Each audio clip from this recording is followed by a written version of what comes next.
Friends, welcome back to my channel. I hope आप सब अच्छे होंगे, स्वस्थ होंगे और मस्त होंगे।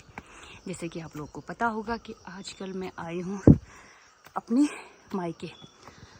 चाची प्रणाम। हाँ, तुम भी ठीक छे ना? हाँ, सब ठीक है।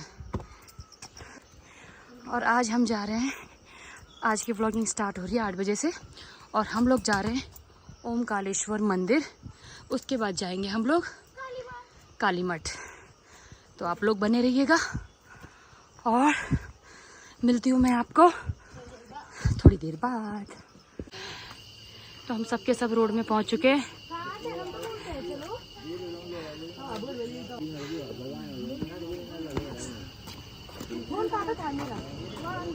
और कुछ देर बाद हम लोग मंदिर के लिए निकल गए थे। हेलो दोस्तों, मैं फिर से आपके बीच में हाजिर हूँ एक रहस्यमयी मंदिर के बारे में चर्चा करने के लिए। दोस्तों, जैसे कि आपको पता है, उत्तराखंड को देवभूमि कहा जाता है।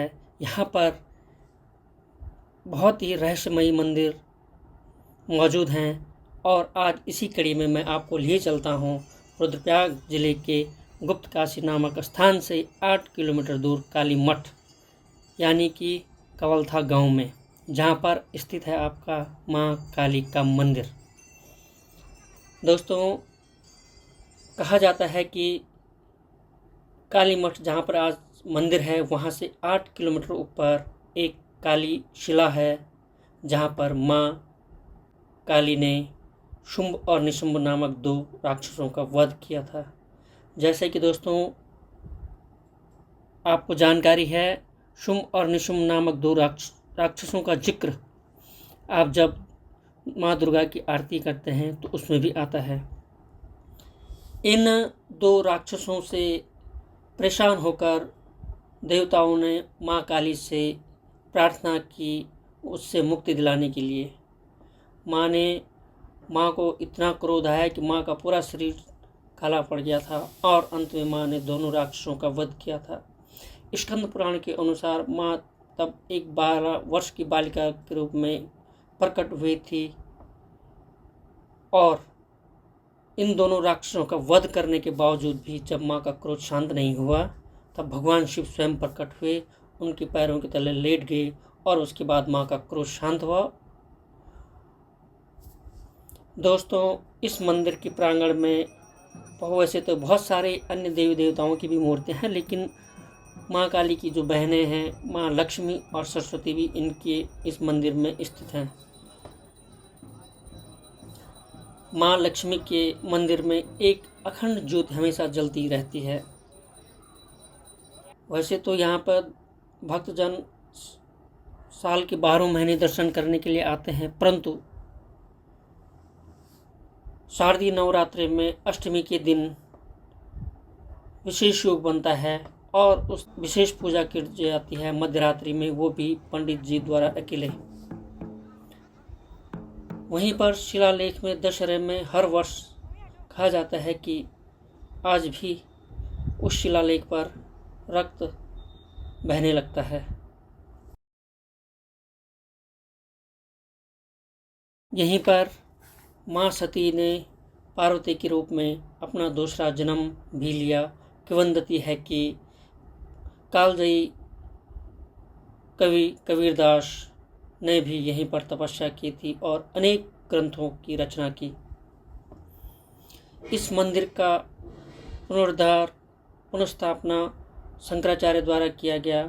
तो कहने का अर्थ यह है कि लगभग 8वीं या 9वीं सदी में किया गया होगा। रुद्रशोल नामक एक राजा हैं जिन्होंने यहाँ पे कई शिलालेख स्थापित किए और उन शिलालेखों में ब्रह्मलिपि में इस मंदिर का वर्णन किया गया है। दोस्तों, काली मठ जो मंदिर है, ये रुद्रप्रयाग डिस्ट्रिक्ट हेडक्वार्टर से लगभग 42 किलोमीटर दूर है। गुप्त काशी से लगभग 8 किलोमीटर और ऋषिकेश से अगर बात करें तो ये 150 किलोमीटर पड़ेगा।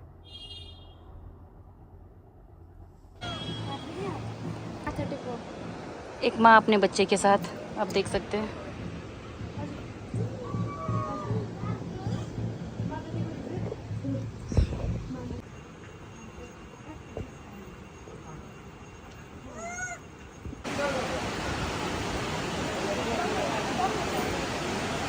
अच्छी सी हमारी पूजा हो गई है। काफ़ी भीड़ होने के बावजूद भी हमें अच्छी से दर्शन हो गए थे माता रानी के। अब हम जाएंगे सबसे पहले नाश्ता करने, क्योंकि सबको भूख लग गई है। तो चलिए चलते हैं। तो हम खा रहे हैं पराठे और मम्मी खाएगी रोटी सब्जी। हनी और रेशु खा रहे मैगी और पराठा बेहतरीन हो रहा है, बहुत ही टेस्टी हो रहा है। हनी कैसा हो रहा है मैगी? अच्छा हो रहा है। मम्मी का तो अभी आया नहीं। 1 hour later.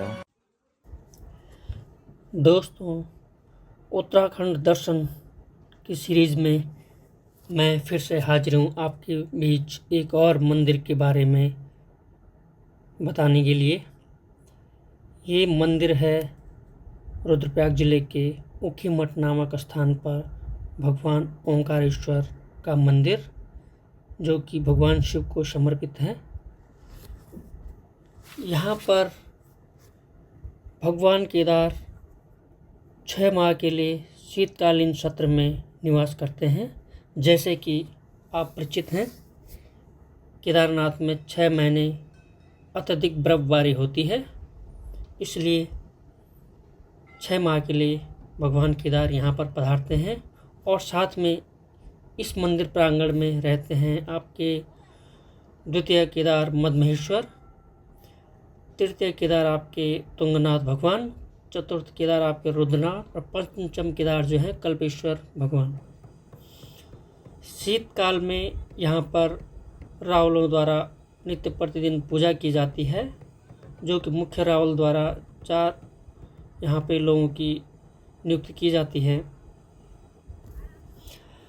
दोस्तों, इस मंदिर का इतिहास लगभग 5500 साल पुराना है।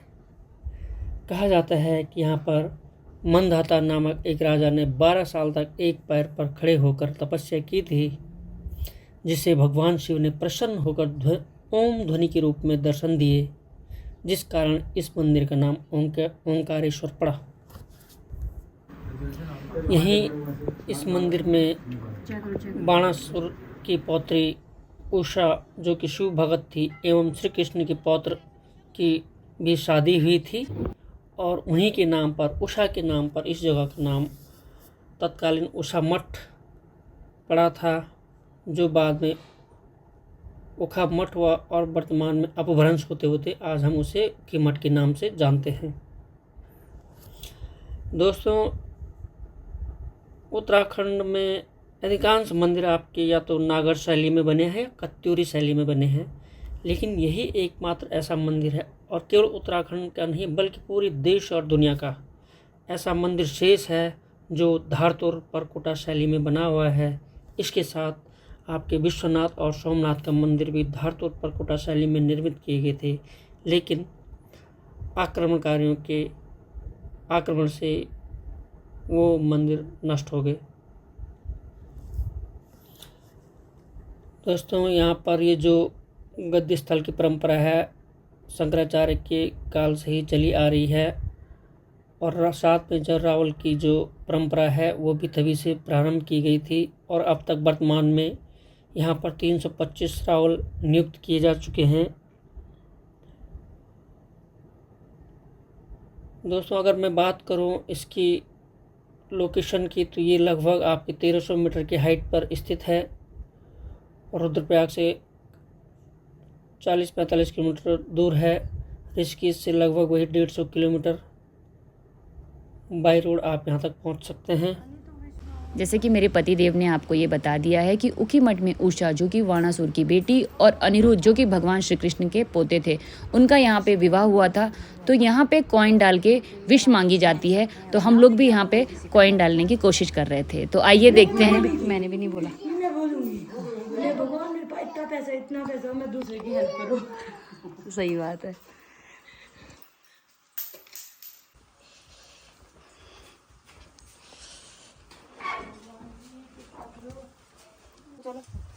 ये माँ चंडिका का मंदिर है, यहीं मदमेश्वर में।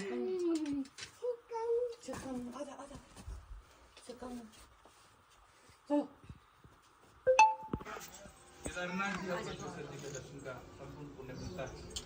जय श्री केदार। वन्दे देव उमापतिं सुरगुरुं वन्दे जगत्कारणं वन्दे पन्नगभूषणं मृगधरं वन्दे पशूनां पतिं वन्दे सूर्यशशाङ्कवह्निनयनं वन्दे मुकुन्दप्रियं वन्दे भक्तजनाश्रयं च वरदं वन्दे शिवं शङ्करं मङ्गलं भगवान् शम्भो मङ्गलं वृषभध्वजा मङ्गलं पार्वतीनाथ भूयोर्भूपति मंगलम। बोले केदारेश्वर भगवान की जय। गणेश्वर भगवान की जय। ओंकारेश्वर भगवान की जय। श्री श्री अम्बे मात की जय। भैरवनाथ भगवान की जय। क्षेत्रपाल भगवान की जय। हनुमान जी महाराज की जय। सदगुरुदेव भगवान की जय।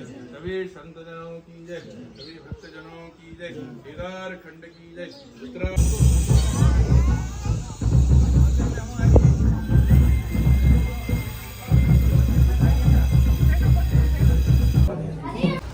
तो अब हम बाहर की ओर आ गए हैं और काफ़ी गर्मी हो रही थी तो हम सबके सब कुल्फ़ी खा रहे हैं। कुल्फ़ी कुल्फ़ी बाबू अतार दिखाओ। कुल्फ़ी अतर यहाँ दिखाओ।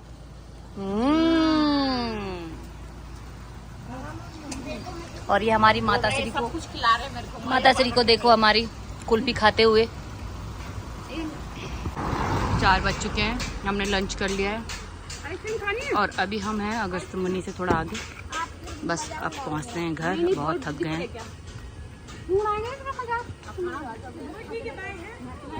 Bye bye. ठीक है, जा तू देहरादून। चलो बैठो। आ चुके हैं अपने घर। अभी मम्मी ने सबके सर से क्या बोलता है दाल चावल घुमाए और मम्मी ने फेंके उधर और हम चले अंदर।